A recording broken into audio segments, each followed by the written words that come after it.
Hello students, ఇవాళ వీడియోలో ఏంటంటే ఏపీ ఇంటర్మీడియట్ సంబంధించి first year second year results అనేవి వచ్చాయి కదా.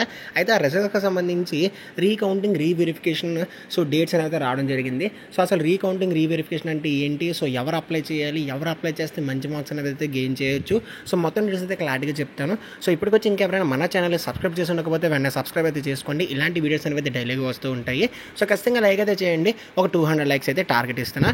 ఇంటర్ రిజల్ట్స్ అయితే వచ్చేసాయి. సో నెక్స్ట్ ఏంటి, ఏం చేయాలని చెప్పేసి చాలా మంది అయితే ఒక టెన్షన్లో అయితే ఉంటారు. అయితే ప్రజెంట్ ఉన్న కాంపిటీషన్ వరల్డ్లోని సో జాబ్ రావాలి అంటే సో చాలా అంటే చాలా కష్టం. అయితే మనకు ఒక డిగ్రీ ఉంటే సరిపోదు కదా, దాంతోపాటు స్కిల్స్ కూడా ఉండాలి కదా.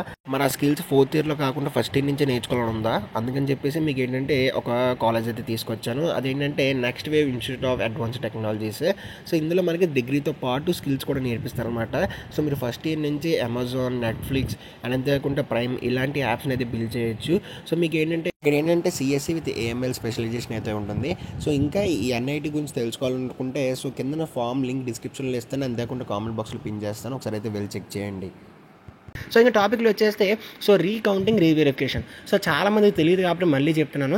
సో రీకౌంటింగ్ అంటే సో మన పేపర్ ఏదైతే రాసామో, అంటే ఇప్పుడు మీరు ఒక పేపర్ రాశారనుకోండి ఆన్సర్ స్క్రిప్ట్.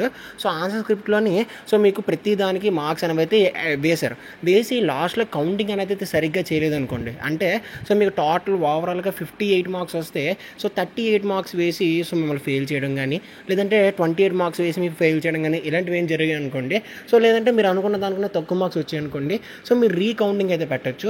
సో రీకౌంటింగ్ పెడితే వాళ్ళు మళ్ళీ మీ పేపర్ని తీసుకొని సో వాళ్ళు రీచెక్ చేస్తారన్నమాట. రీచెక్ అంటే మొత్తం అంతా చెక్ చేయరు, జస్ట్ మార్క్స్ లెక్క పెట్టేసి సో ఒకవేళ కరెక్ట్గా ఉంటే సో కరెక్ట్గా మళ్ళీ నో చేంజ్ అని చెప్పేసి వేస్తారు. అదే ఒకవేళ మార్క్స్ ఏమైనా తేడా ఉంటే రీకౌంట్ చేసి సో మీకు మార్క్స్ అనేది అప్డేట్ చేస్తారనమాట. ఇంకా రీవెరిఫికేషన్ విషయానికి వస్తే మీ పేపర్ ఏదైతే ఉందో మీ పేపర్ని మళ్ళీ రీవెరిఫికేషన్ అంటే మీ పేపర్ మళ్ళీ కరెక్షన్ అయితే చేస్తారనమాట. కరెక్షన్ చేసి మళ్ళీ ఏంటంటే మీకు చెప్తారనమాట. సో అయితే సో రీకౌంటింగ్ వచ్చేసరికి 260 రూపీస్ అయితే తీసుకుంటారు పర్ సబ్జెక్ట్. ఓకేనా, ఒక సబ్జెక్ట్కి 260 రూపాయలు తీసుకుంటారు. రీవెరిఫికేషన్కి వచ్చేసరికి 1300 రూపాయలు అయితే తీసుకుంటారు అనమాట సింగిల్ పేపర్కి. సో అన్ని పేపర్స్ కాదు, per paper. So 1300 rupees reverification, recounting 260 rupees. అదేంటి బ్రో అంత వేరియేషన్ అంటే, రీకౌంటింగ్ అంటే లెక్క పెడతారు, రీవెరిఫికేషన్ ఏంటంటే సో మళ్ళీ మీ పేపర్ వెరిఫై చేస్తారు కాబట్టి సో మళ్ళీ మీ పేపర్ తీసి మార్క్స్ అంతా కూడా కరెక్షన్ చేసి సో ఆ పేపర్ని మళ్ళీ మీకు ఏంటంటే పోస్ట్ చేస్తారనమాట ఆన్లైన్ ద్వారాన. సో కాబట్టి అంత ఛార్జ్ అయితే చేస్తారు.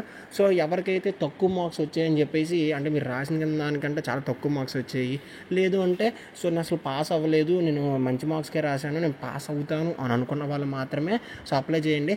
అంతేకాకుండా సో రీకౌంటింగ్ రీవెరిఫికేషన్ పెట్టేస్తే పాస్ చేసేస్తారు అని చెప్పేసి అనుకొని మీరు అప్లై చేస్తే సో 1300 వేస్ట్ అయినట్టే. సో కాబట్టి ఎవరైతే సో జస్ట్ నేను పాస్ అవ్వగలను బట్ నేను ఫెయిల్ చేసేసారు, లేదు అంటే సో నాకు మంచి మార్క్స్ రావాలి తక్కువ మార్క్స్ వేశారు, ఇలాంటి క్యాండిడేట్స్ మాత్రమే మీరు ఏంటంటే అప్లై చేయండి. సో దీనికి అప్లై డేట్ వచ్చేసరికి మనకి May 18th నుంచి 22nd వరకు అయితే ఇవ్వడం జరిగింది.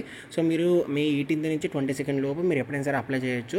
సో అప్లై చేసిన 1 or 2 weeks లేదంటే ఒక 2 weeksలో మీకు ఏంటంటే రిజల్ట్స్ అనేవి అయితే రిలీజ్ చేస్తారనమాట, మళ్ళీ రీకౌంటింగ్ రీవెరిఫికేషన్ రిజల్ట్స్ అని. సో కాబట్టి ఫ్రెండ్స్ వాళ్ళ వీడియో ఖచ్చితంగా లైక్ చేయండి, అప్పుడు సబ్స్క్రైబ్ చేసుకోండి.